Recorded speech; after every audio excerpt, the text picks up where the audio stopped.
everyone. Welcome to The Path of Me. I'm your host, Wendy Hutchinson. And my guest today is an incredible makeup artist. Her name is Brandie Seifert. Her social media handle is Brandie Alea, A-L-E-A, I believe. Right, Brandie? Mm-hmm. And just to give you a little background on her, she has created a makeup line called Hollywood Hippie. And we'll get into why she called it Hollywood Hippie and what that's all about. But she has had a prolific career as a makeup artist. She has started at Estee Lauder, like the makeup counter, and then she just blew up on the scene, and she has now skyrocketed into celebrity makeup, done a ton for the entertainment industry. She has done feature films, 3-time Emmy Award-winning television shows on Fox, PBS, TLC, Comedy Central, ABC. Her resume is so huge. Sephora spread all over the world. So welcome, Brandie. It's so crazy. Isn't it crazy when you hear your resume like spoken back to you? And I get shy when people go, what celebrities have you worked with? And I feel like a kid in elementary, like, what crush do you have? Who do you like? I don't know why, but I get so giddy and I'm like, you just have to see it. I don't know. It's weird to me. It's so weird to me. So. Well, it's really a different place to really own who you've become, where you've come from. Yes. So that's just such a huge part of the story. So I would love to start at the beginning, and we'll just kind of evolve and progress to sure. you got to where you are now. You're creating such impact with your work, and I just love what you're doing. So thank you. I'm going to turn it over to you and let you share a little bit about your background. Sure.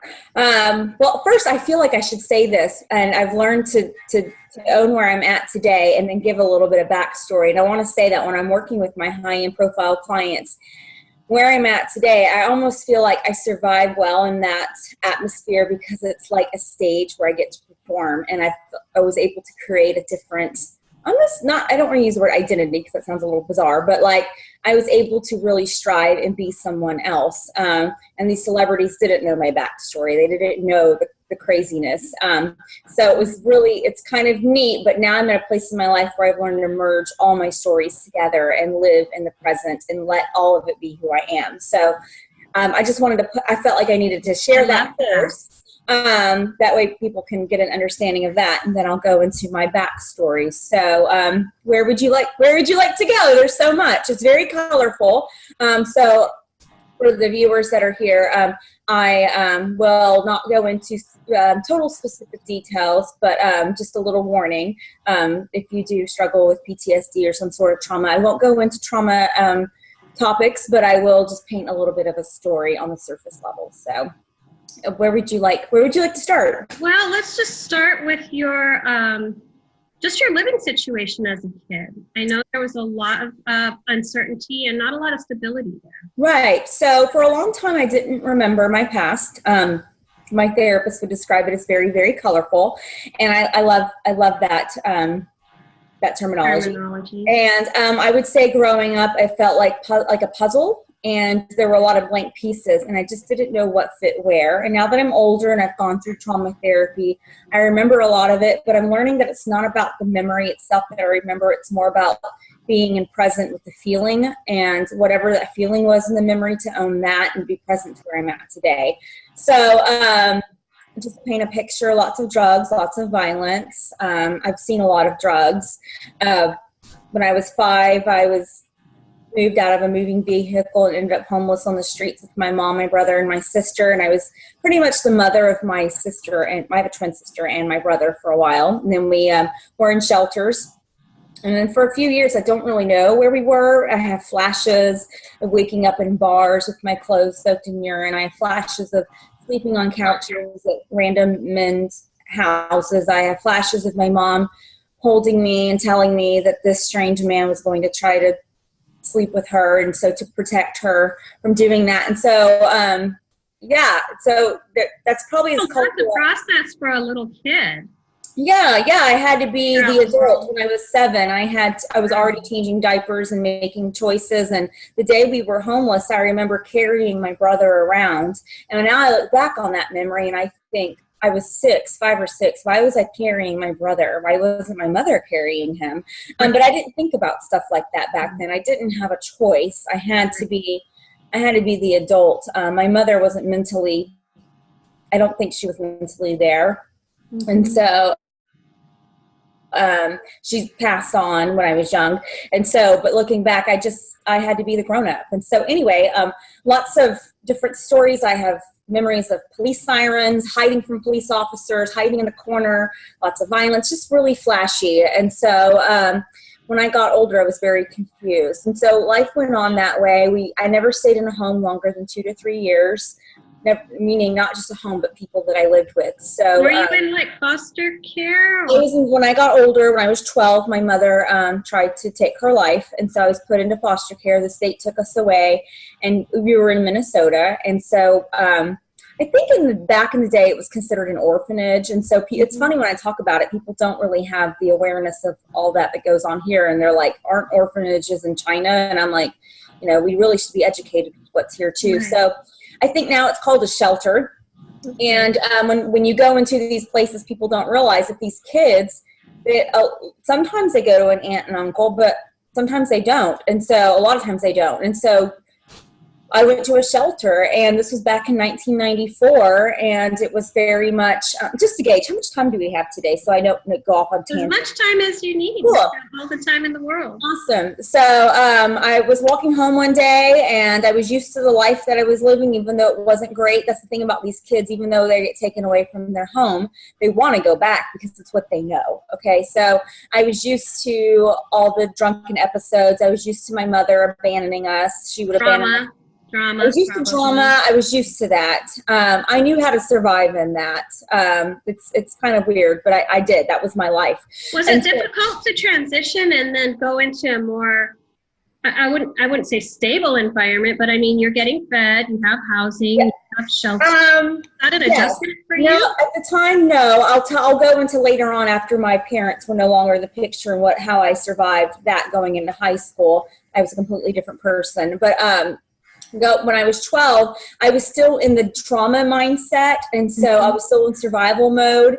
It was like I got to take a vacation, though. So, I knew I was going back. I don't know, but that's a great question, because I did for once finally feel safe eventually. So when they took us away, they took us to the shelter, and I'll just paint a quick picture so people understand. But it's not bad, but it's scary because you know what you know, and all of a sudden they're pulling us through an assembly line. They have paddle boards checking us for weapons. This is 1994, before TSA, so you're not familiar with that. They're going through your bags. You go through the shelter, and then I remember they took all of our belongings out of the bags, and we were sitting on the floor, and they're wearing hazmat gear. So I'm feeling like, you're wearing hazmat gear and you're going through my belongings. I don't know where I am. I don't know who these strange kids are. There's no communication. They're just processing you. Nope. We don't know. I just know that my mom is maybe dead or alive. I don't know if she's alive yet. She tried to kill herself when she's in the hospital. And we weren't allowed to go home, but I went into my house anyway. I snuck in there, and it was like a crime. It was like the house was jumped upside down. It was like crime scene. There was dog feces everywhere. It was just, I don't know what happened. Anyway, and so, I wasn't supposed to go into my house, but I remember I had a roll of quarters, and the police said I wasn't allowed to go, but I snuck in, grabbed the money, because I'm thinking, what am I going to do to survive? I need money. And I was used to begging before, because there were times where we didn't have food, and I'd go to the grocery store and ask for food and things like that. So I remember thinking, I need money, and I don't know what I thought $10 was going to do. But anyway, when we get to the shelter, they're now, jump to the story I was just telling, they're wearing like hazmat gear, and I remember thinking, they're wearing hazmat gear and they're going through my stuff, and there was a trash can. They were just dumping stuff, looking at each other like, no. And I'm guessing things were covered in bugs. There could have been drugs in the bag, because later in life, one time I found a suitcase and my mom had drugs in the suitcase. And I didn't think about that till the other day, but there could have been needles in there that we weren't familiar with. We didn't have our bags. I don't know what was in our bags. Sure. And so anyway, they're throwing everything away.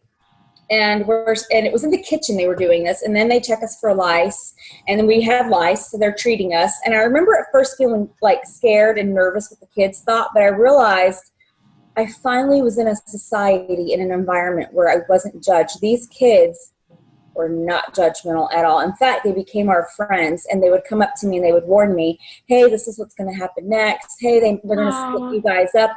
I haven't seen my brother and sister in months. And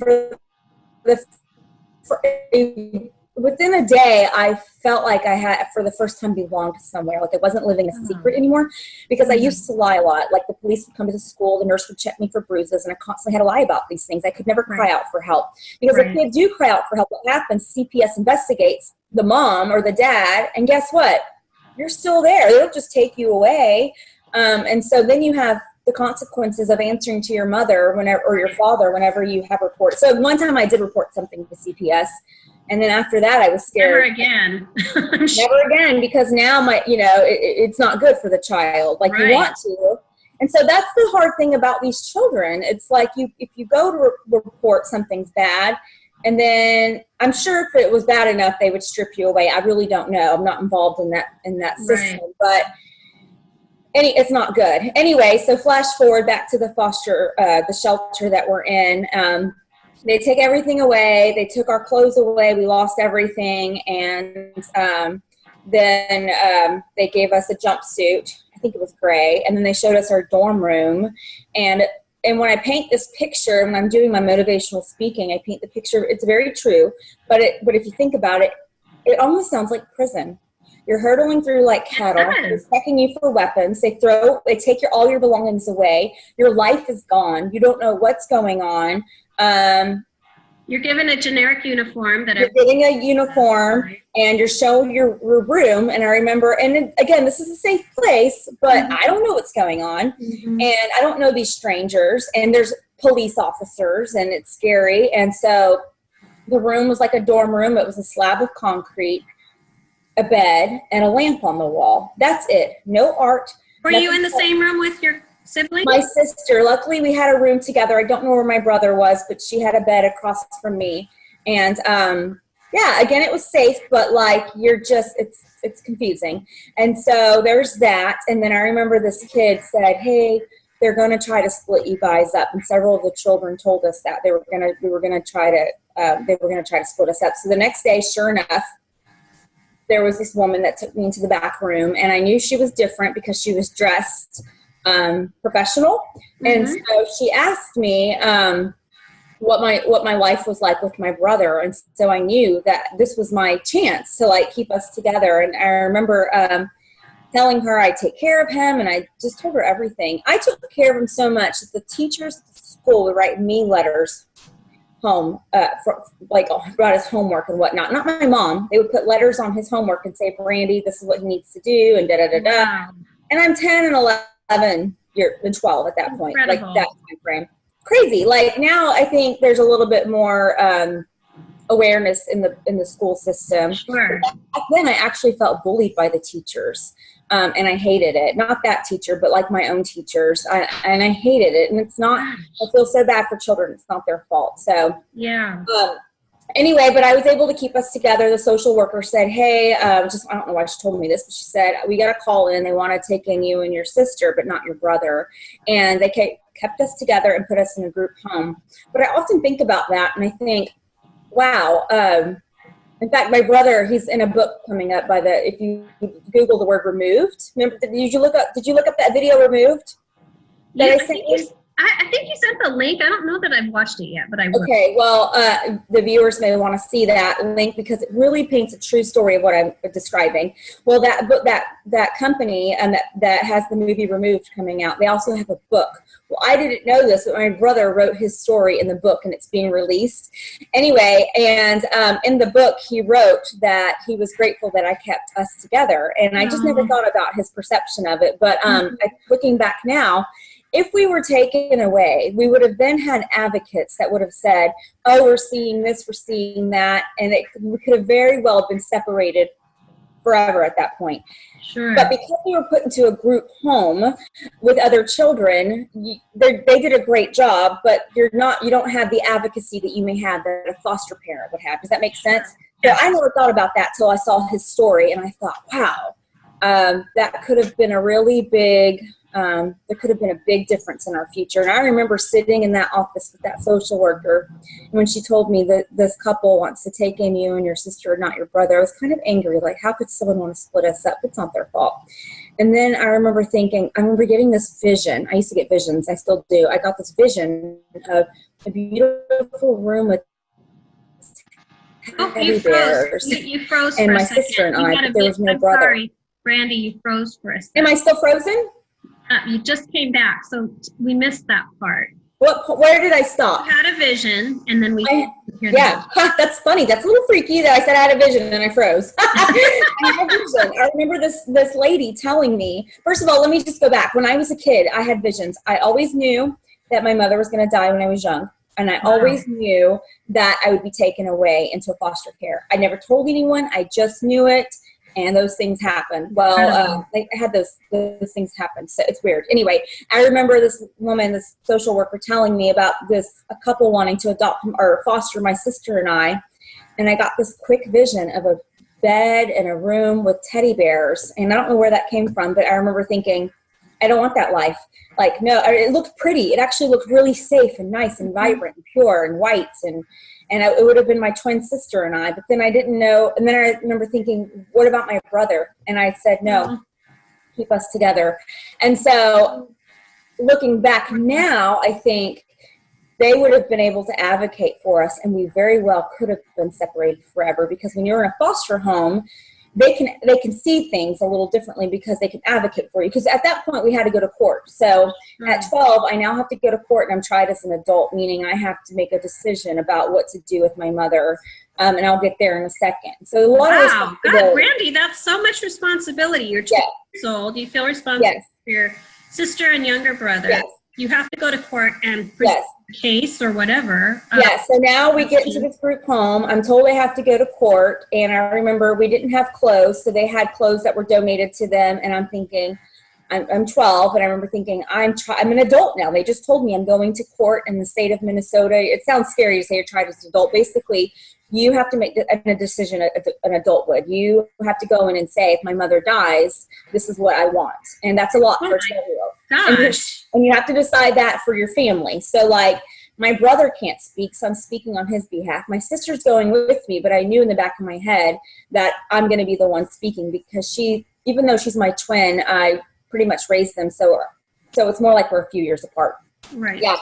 So I remember they let us pick out clothes to wear. I remember thinking, I'm supposed to dress like an adult, so I guess I'll wear a dress. And I'm probably supposed to wear pantyhose too, because I'm an adult now. And I remember finding a pair of tights, and the tights were for kids. So I remember not being able to walk in the courtroom because the tights didn't fit all the way. They're like, my legs are here and the tights are here, and I'm pulling them up.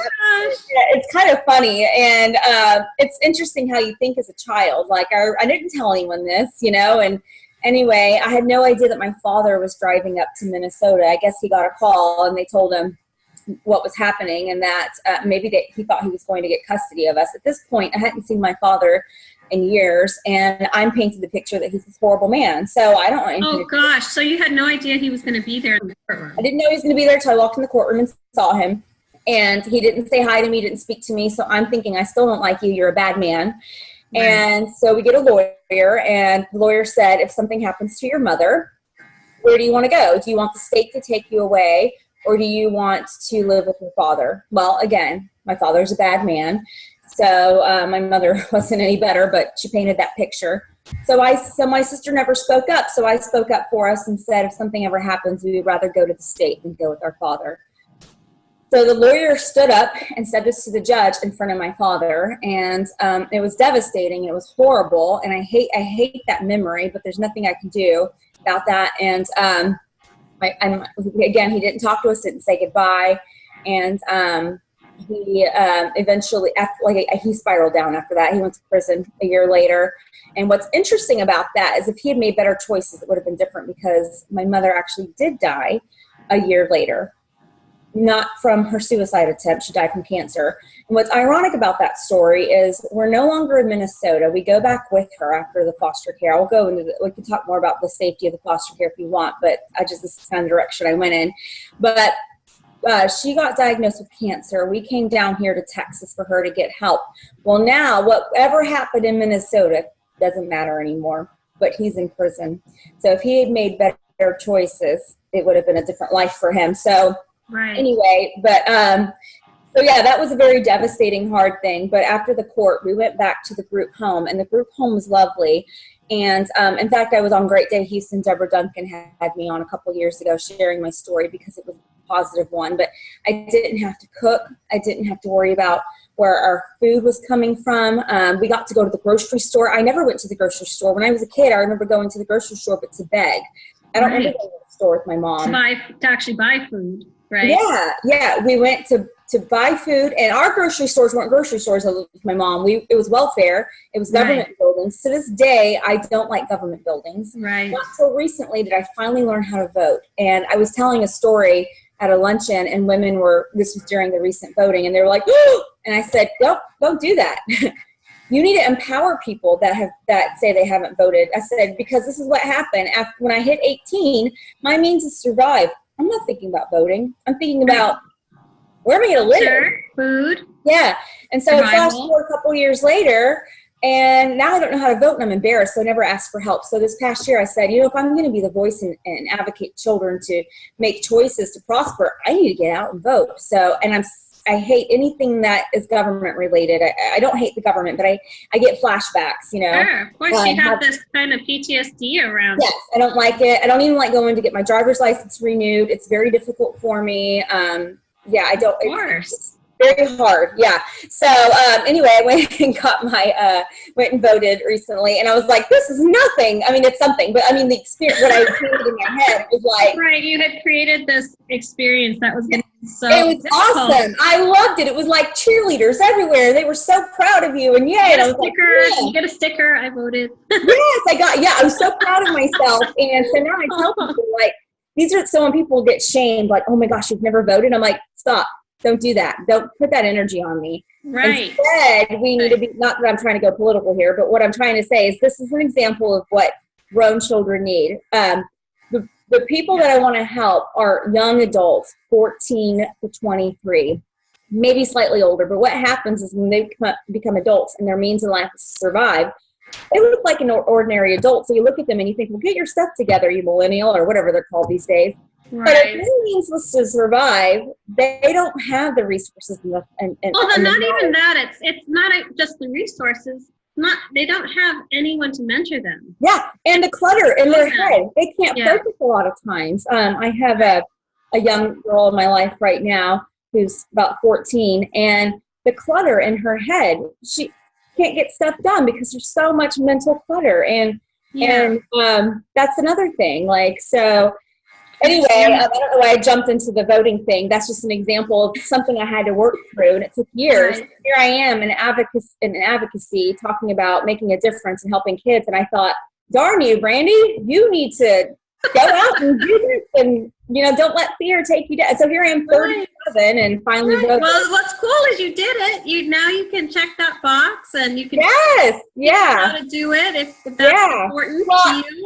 What happened was, even though I worked through some things and got older in life, I was then embarrassed and then ashamed, and I didn't know how to. And I was embarrassed to ask for help, and so now I thought, I need to empower myself, and so I'm not. In fact, I tell people, I just voted for the first time. Well, that's awesome. Yeah, I want to go back though to the foster. Yeah, sorry, I jumped ahead. We kind of drifted a little. So that's me. I do that.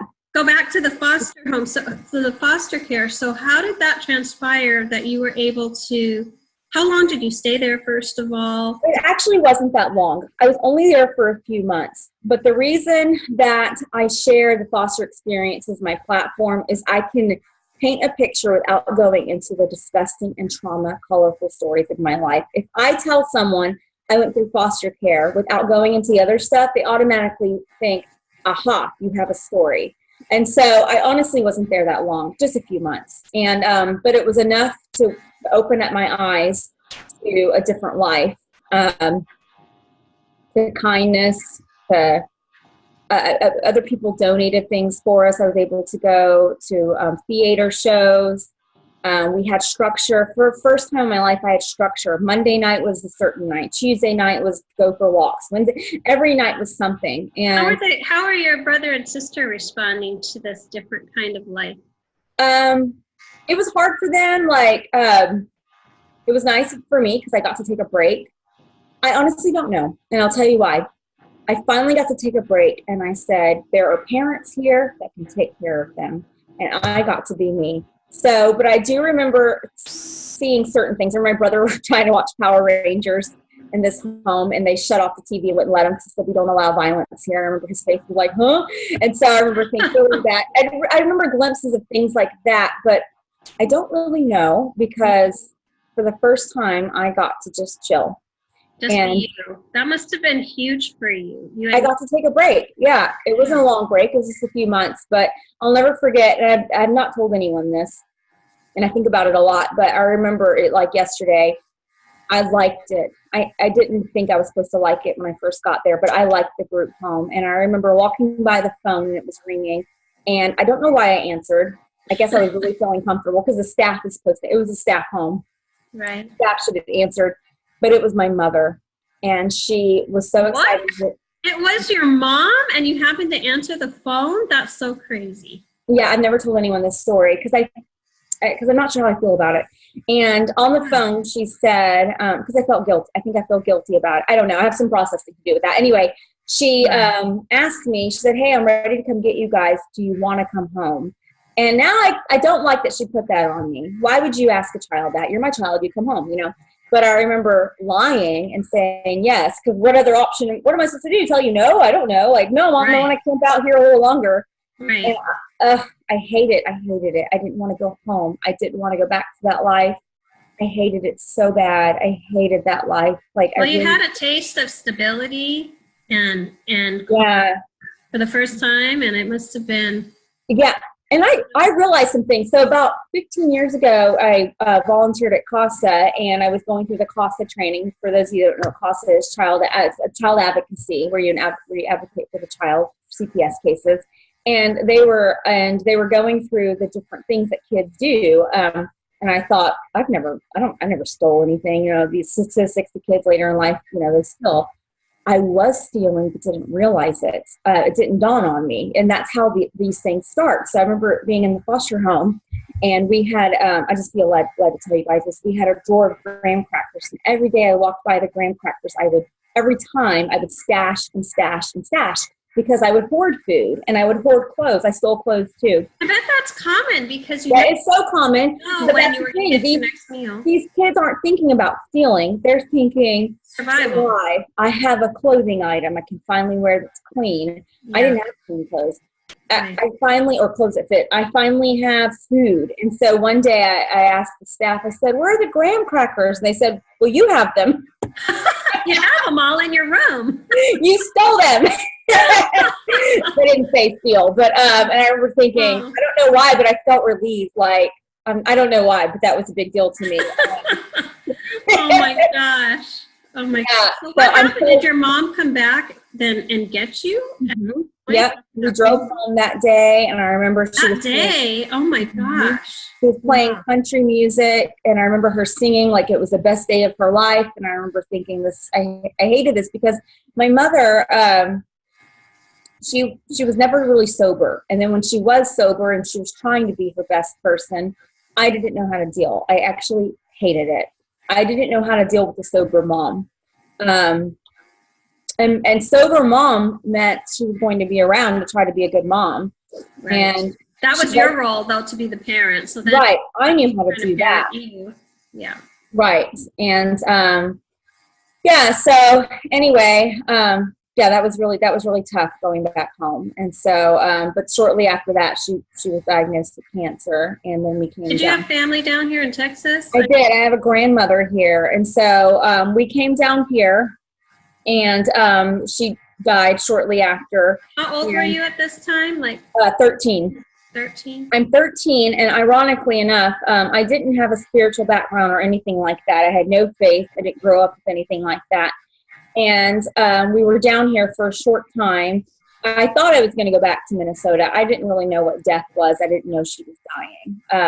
But my sister and her were very close, and she told my sister she was dying, and which is sad that she put that on her. But I didn't know. And then one day I'm in the front yard, and this dog runs by, and this girl runs by chasing her dog, and I start talking to her, and I don't know why, but I said, "Do you go to church?" And she said, "Yes." I just wanted to escape. So I went to church with her, and they were talking about going to church camp. And I said, "Well, I want to go to this church camp. I just want to get away." And while I was at church camp is where I discovered faith for me. And while I was at church camp is when my mother died. And it was really, Wow. I don't know if the word profound. It was really beautiful for me because it was a transition. No one knew who I was. No one knew that I was the kid with life. My grandmother was so sweet, went and bought me Nike shoes for this trip and a feather pillow where feathers came out. I thought I was, oh my gosh, so sweet for the church camp. And so these kids don't know who I am. And then while I'm there, my mother passed away, and I actually did not want to leave camp. And that's where my life changed. So I went from, sorry, I was talking about bugs. It makes me itch when I think about that.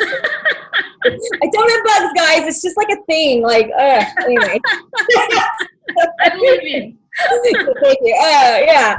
Anyway, so I kind of created a new identity after that. My grandmother took us in, and my father actually got out of prison.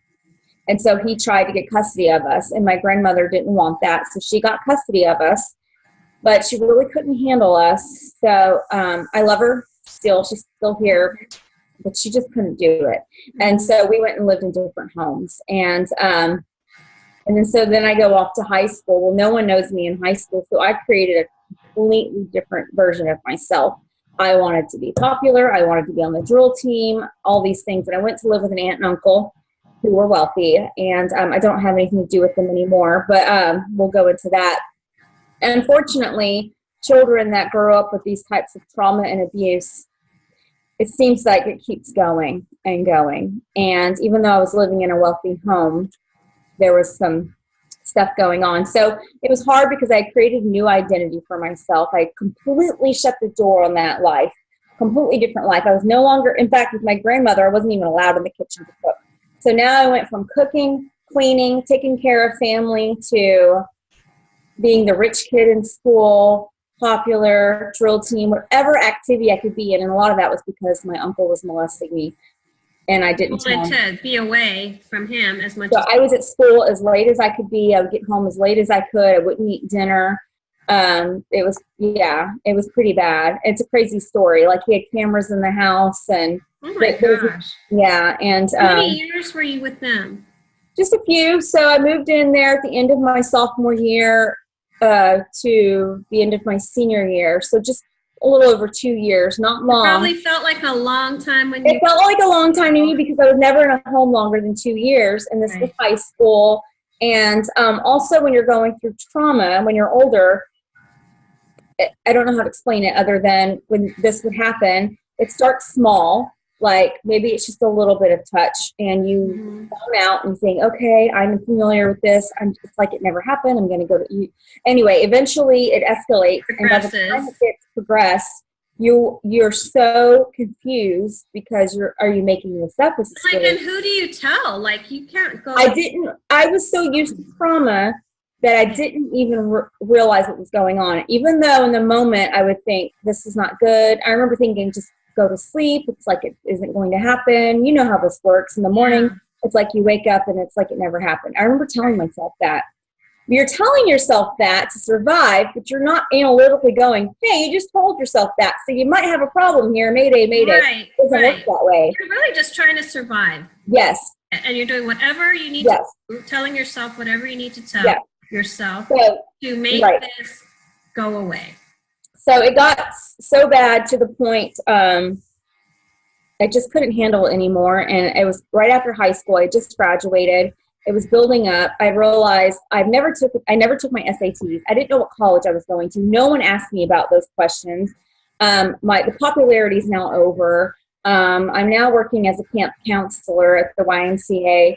And you're like at a huge crossroads in your life. Yes, my identity I created is gone. Right. And now this is happening at home. Nobody knows, but it's not like I thought about nobody knowing. I just I was crumbling and didn't know why. And I remember I had a big, I don't know if they have these in other places, but this was in Pasadena, and we have these big brown trash bags. They're huge. And I grabbed a trash bag.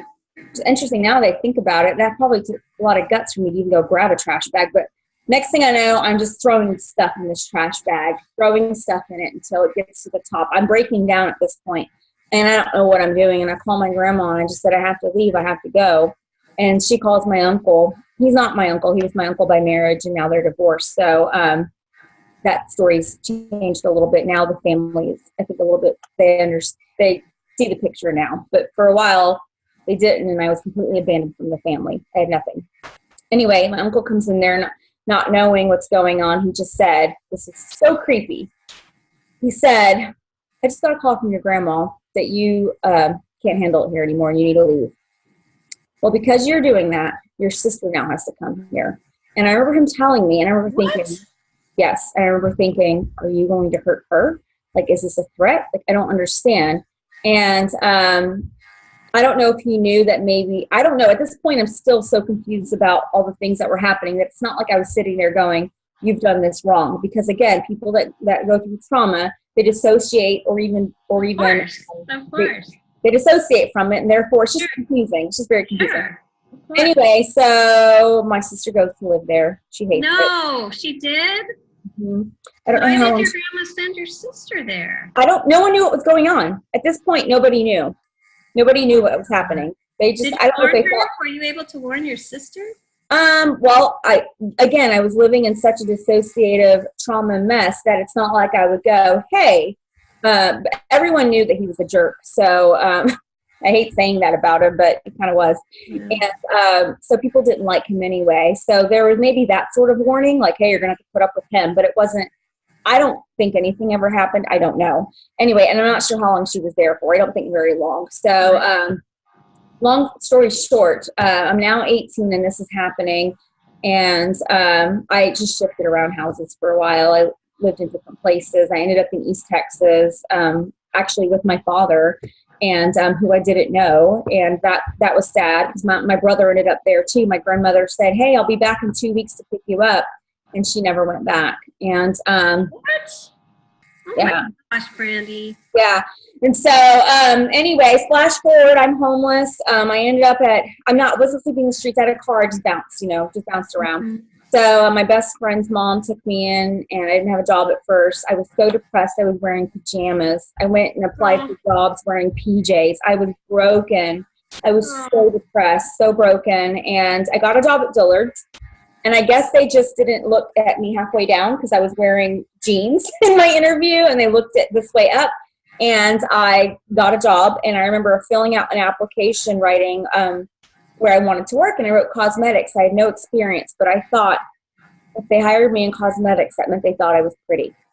And this is how broken I was. And I got hired on in the fragrance department part-time, and eventually worked my way up. And one day I had a meltdown at work. You looked at that time in my life, my past was catching up with me so much darkness I couldn't remember. I didn't remember. You can't run forever, right? You can't. And that's what people don't understand. Like, why would you want to remember your past? And I was like, because it was taking over my life. I didn't remember it. I would dissociate and detach, and my memories would just take over. And that's not a way to live. And so one day I had a meltdown at work, and this woman told me that I needed to tell myself I was beautiful every day, and that I needed to reach beyond the footprints. Sorry, I'm getting emotional. I need to reach beyond the stars because there are footprints on the moon. And I was probably in her office for about 3 to 4 hours, which that's too long. That was so amazing that she was able. She did that. Yeah, she had some experience with what I was talking about, and so I'm so grateful for her. She's involved in my life, and we still talk today. And I remember thinking, okay, I remember every day telling myself I was beautiful. And she told me one time that I told her, hey, I'm doing it and it's helping. Thank you for telling me that. I was trying so hard. At this point in my life, I'd been abandoned by everyone. The abuse finally came out. When I went to East Texas, I told someone, and I just blurted it out one day. But I blurted it out, but it was as if I still didn't believe it myself. Right. And so it was very difficult. And they were wealthy. They took everything away. All the clothes they'd ever purchased for me, my prom dresses, everything I had was gone. When I had moved in with my best friend, I was sleeping on the floor, and I had a rod like this hanging on the wall. and that's where I hung my clothes. I had hardly anything that fit. When I worked at Dillard's, I had a smock uniform they gave me, and I wore disgusting concert beat-up shirts underneath, hoping they would never ask me to take my smock off because I had hardly anything. So it was very difficult, but I made a different mindset.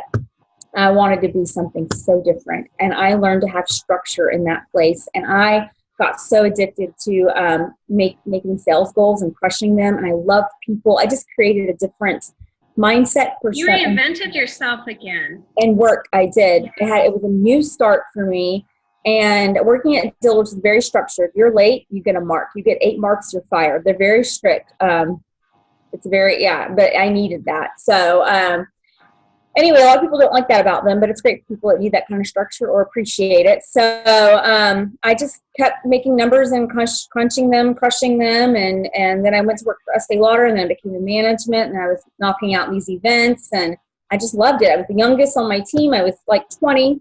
At this time, I also took in my brother. I would call him often, and my father told me that he was going to kill him, and that he was going to jump on his back and beat him until he died, or until someone pulled him off of him.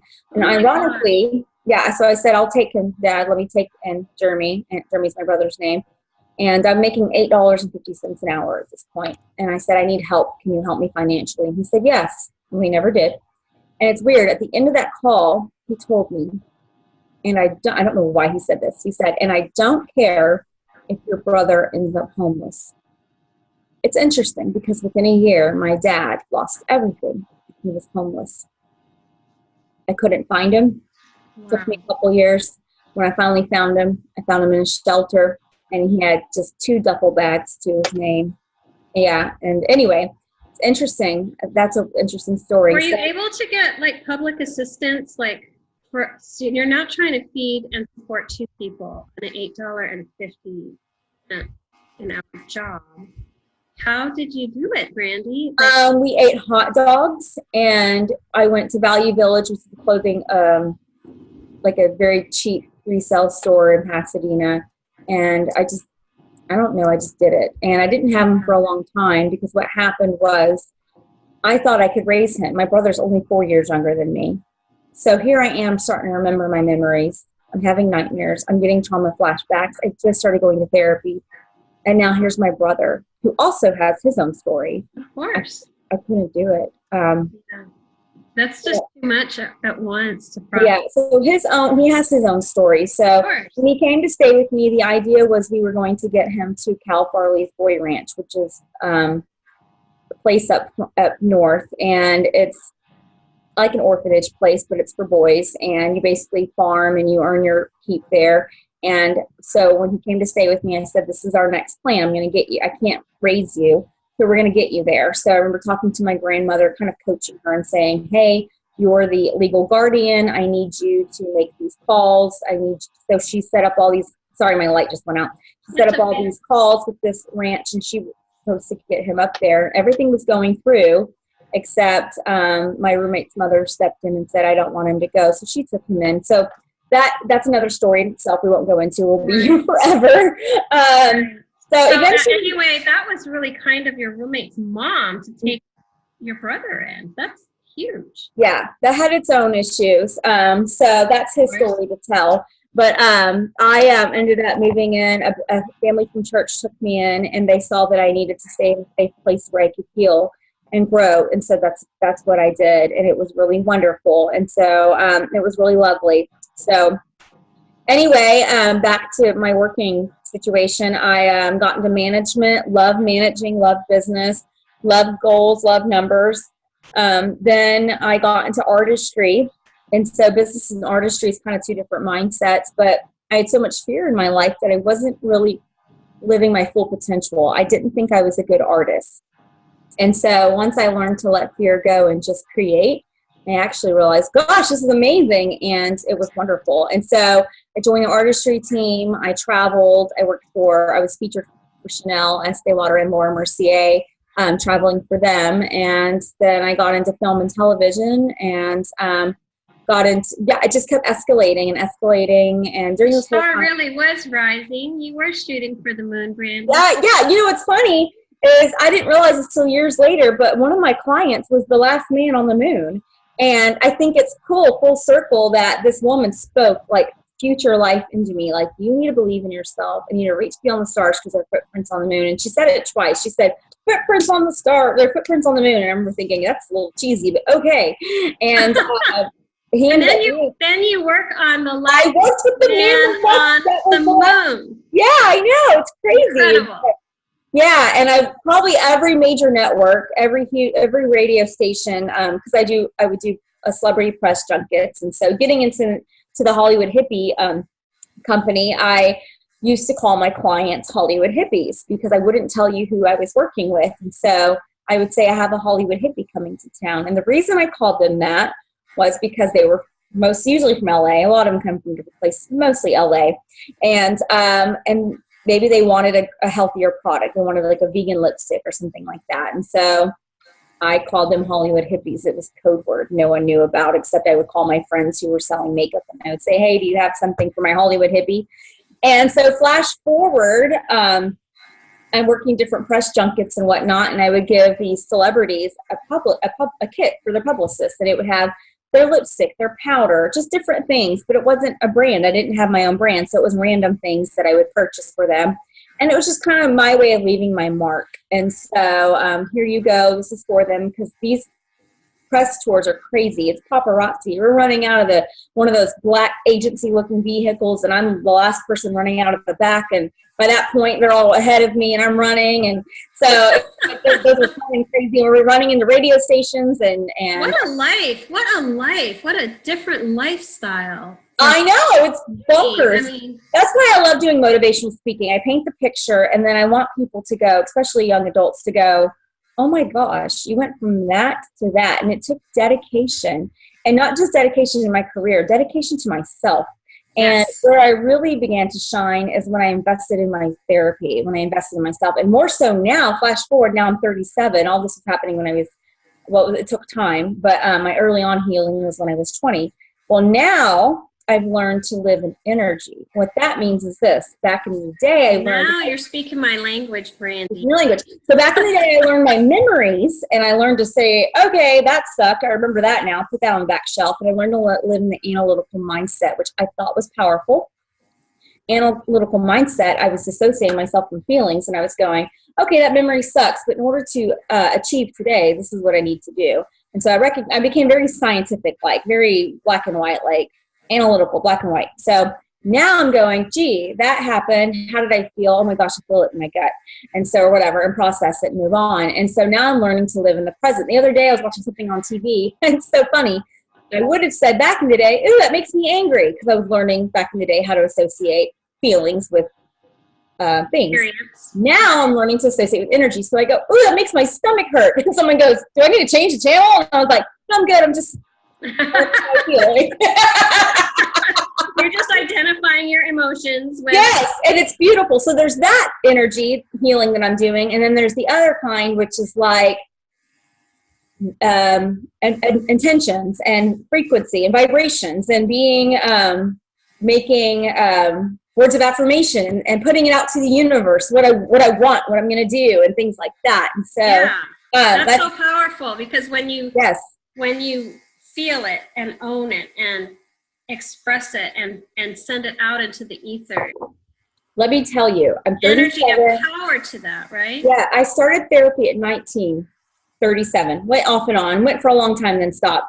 Now I'm 37. I started energy healing just 3 months ago.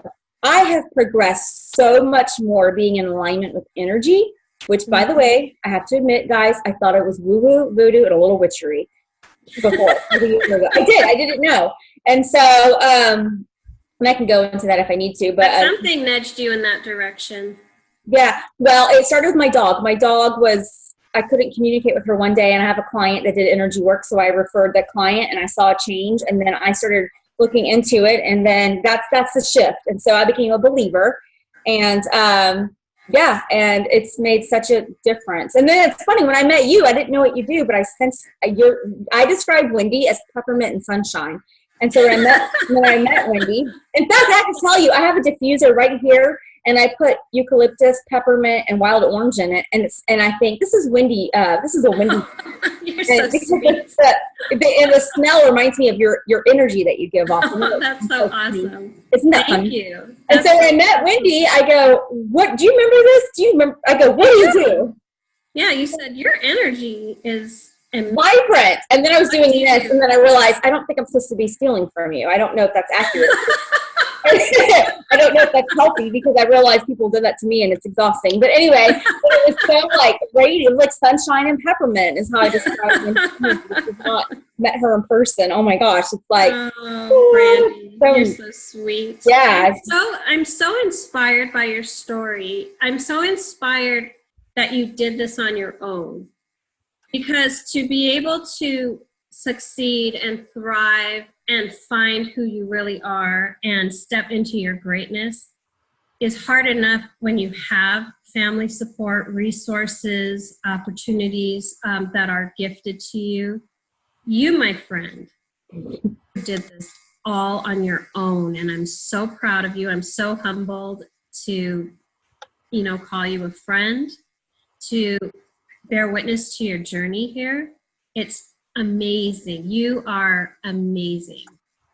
And what you have ahead of you is even greater. Like, it's scary. So much.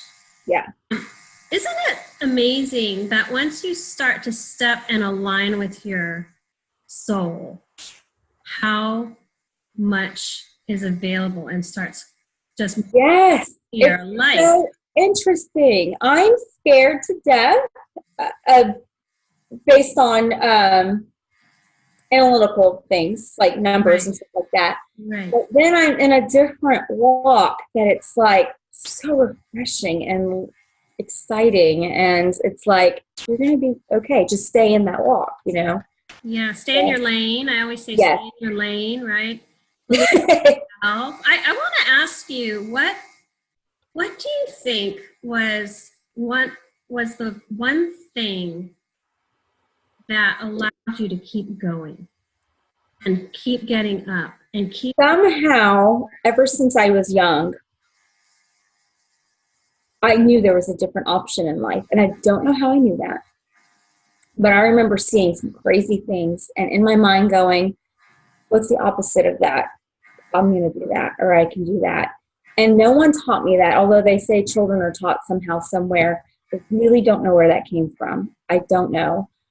And I've always been different. I'm totally different than my family. It's funny if people don't know me and I tell them I'm the black sheep of my family, and they're like, I'm so sorry. I'm like, no, I guess you don't understand what I'm saying. That's a good thing, actually. Yeah, no, it's a good thing. And so, and it's interesting. The other day, I was at an event, and this woman was leading an energy exercise, and she said, actually, I don't know what she said. I create my own things. I do what feels right to me. So I don't, if someone tells me to do this and do that, and I'm not sure if it's in alignment with what I believe, I kind of make it my own. So I don't really know what she said other than picture yourself as a baby. And I don't know what she said after that, but have I told you this story? Yes, but I'd love for you to share it. So I feel like this was really changing for me on so many levels. So picture myself as a baby, and I did, and it was like I was there with this child, and it was me, and I was pouring into that child, me, and I was saying, you are going to be prosperous, you are going to make a difference, you are going to change things, you are going to be amazing, you are going to make, and then I started getting like really big, like, you're going to make money, you're going to have money. Oh, girl. Claiming all these things into this child, and not just on a greedy level, but like I was changing what I knew. You were breathing life and energy into her. I came from a different background. We were poor and welfare and homeless. So you got to understand, like me saying this, it's not vanity. No. Life. Yes. And so it was almost as if, this sounds so bizarre, as if it was so real, as if that was the moment that had really changed my future. That's how real that felt, that I was talking to that baby. Wow. Does that make sense? Yes, it does, Brandie, because I believe as we send energy into our healing ourselves, and we do those visualizations and meditations and connect to different aspects of ourselves along our timeline, we are sending a ripple of energy. Yep. That moment may have rippled back in time to the Yes, that's what it feels like. Yes, and I know that sounds so on a different level, but you know what? I just am living in such a different journey that I believe in these words of affirmations and Absolutely. not even saying it. I try to tell these people, they're like, oh yeah, I try to tell myself that. I'm like, no, it's different. It's different. You have to feel it. You have to own it, embody it. Yes, it's like, I don't know how to explain it other than when you, I think everyone has a moment of this on some level where you're like, today I am going to do this, and you feel it and you do it. Kind of like that, but a little bit bigger. Yeah, right. You know? It's a real knowing, and it's a real ownership energetically. Yes. You are, and then when you sit in the power of that, that radiates out. Your whole life is a reflection of the vibrational frequency you are constantly radiating out. It's not thoughts, it's not just words, although that's a good place to start. Right. Kind of a reprogramming of the negativity and mindset. So you can start there, but ultimately you have to embody that message and truth. And yes, it's like a belief system almost, but bigger than that. Can I share a story real quick about a client yesterday? Because now that I'm living in this energy, I meet people all the time. Before, I would never even have conversations like this, just happening. Anyway, so I had this client, and this is a cool story. She was telling me that she was on a cruise, and there were, tons of people everywhere. They were giving away this diamond bracelet, and people are everywhere wanting to claim this bracelet. And there was a big screen. It was going to announce the winner, and she looked at her family, and she said, "I'm going to win." And they're like, huh. She's like, "No, really, I'm going to win. Actually, I'm already wearing it." She pictured herself wearing it. And next thing you know, her name flashes across the screen. Oh my God. And I just thought it was cool because she really pictured it. She wasn't just saying, "I'm going to get it." She was like, she knew it, felt it. Said, I'm already wearing it, guys. And they were like, yeah. And then, there you go. And this is so funny. She said, "I went up there and got that bracelet, and the diamond was a speckle." It was a chip, but it doesn't matter. I just love that story though, because you're like, "I've got it, guys." And so now her husband's like, "Really? Like, wow, you're making me kind of a believer in all this stuff." What else can you manifest for it? Exactly. Yeah. I go, "Girl, you need to play the lottery." Yeah. So now you developed this Hollywood Hippie makeup line, line, which is awesome. And I have had the pleasure of sitting in Brandie's chair and playing with her makeup and purchasing and using some of her makeup. Highly recommend it. I'm going to put your web address down below, so if people want to order. You want me to share what's different about it? Yes. So what's unique about our brand, sometimes I forget, I have two mindsets, like the emotional and motivational story, and then there's like business. So I was working with these celebrity clients, and they wanted healthier products. And then I also discovered at the same time I had a gluten allergy. And so I began researching gluten, and along with researching that, when I was looking at ingredients on packaging, I was like, what's all this other garbage in these products? I didn't understand the difference in regulations. I wasn't familiar with all that. I just sold makeup for years and just used it. So I became educated in it, and I wanted products made in the U.S., but our regulations here are not that great. Right. And I wanted products that didn't have certain ingredients in them. And so our brand is known for having healthy options. Healthy is always evolving. So we have mineral, botanical, and organic. And so we just kind of say, what's healthy for you, we'll help you find it. But really, we just have healthy options that are designed for the camera. And so it's really hard to have healthy makeup right for the camera. So our goal number one is a healthy product for the camera. So we don't claim to be all natural, because when you have a botanical brand, there's other chemical makeup to that.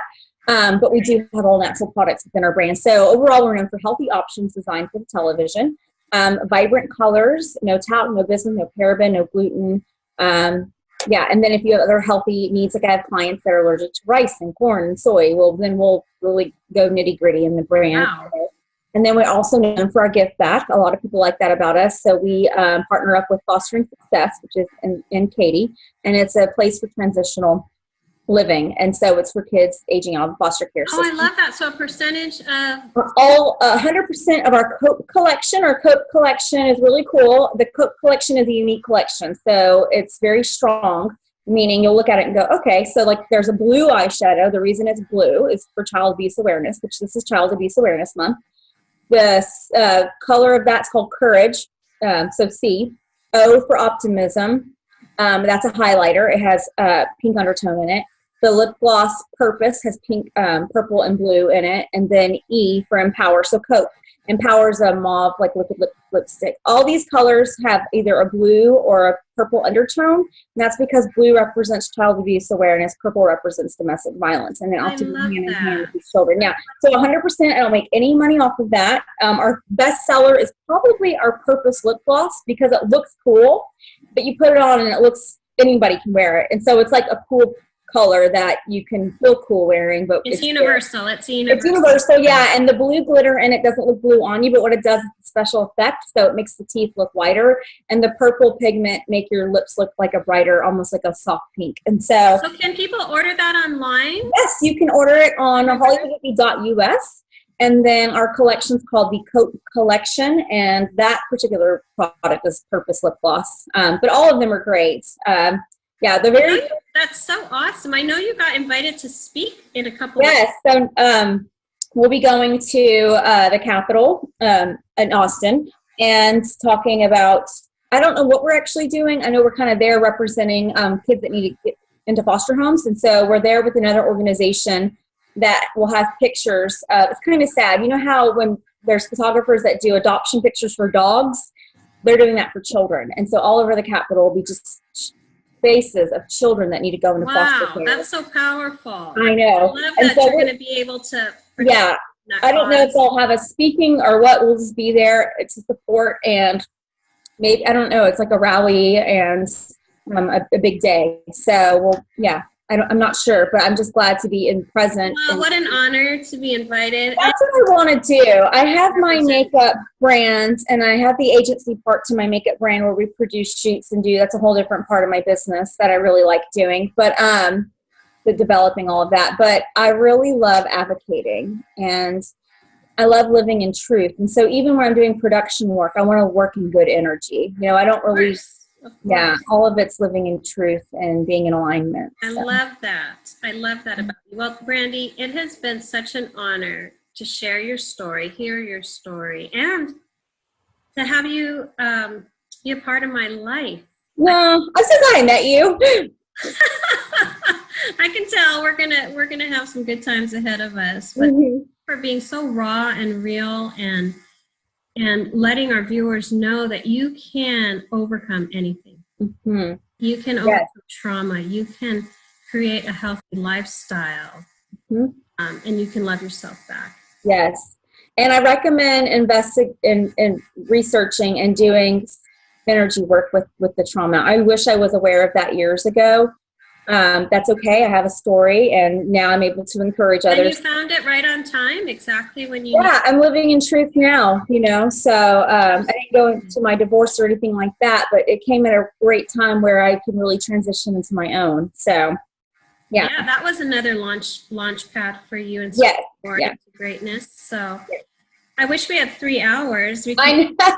Different story, different day. I know I have so many stories that it's like, maybe I'll have you. We'll have to have you back on for part 2. Okay. We'll just flesh out some of this stuff. But I just want to thank you again. Do you have any parting words that you want to share with the audience? Do you have anything left you want to say to them? No, I do have options if being involved and being a part of the. Like I always tell people in my speech, don't feel sorry for me. My story's my story. I'm in a good place. If you have those types of feelings, take it and get involved instead. So we can post links on organizations and whatnot. If makeup is something people like, I have my Coat collection, but I also have something called Hippie Hours if they're local, where it's a ticket sale. It's $40 a head, and we have like a hippie party, and you learn makeup techniques with our artistry team, and $5 goes to charity. The rest goes to pay for the makeup artist to be there. People love that. That's here in Houston, Texas, right? Yeah, that's in Houston. If you're not local, I do online workshops as well, one-on-one, kind of like today through Zoom, where I teach you how to do makeup, and there's a cost for that. We can do a donation to charity as well. So I'm all about giving back. So if you want to if makeup is something that you need and you want to support a brand, we can definitely make sure that you are giving back that way. So does that I'll make put sense? all of Brandie's contact info at the end of the video. Okay. Thank you for having me, Wendy. I appreciate you. Appreciate you too. To my audience, thank you so much for joining us today.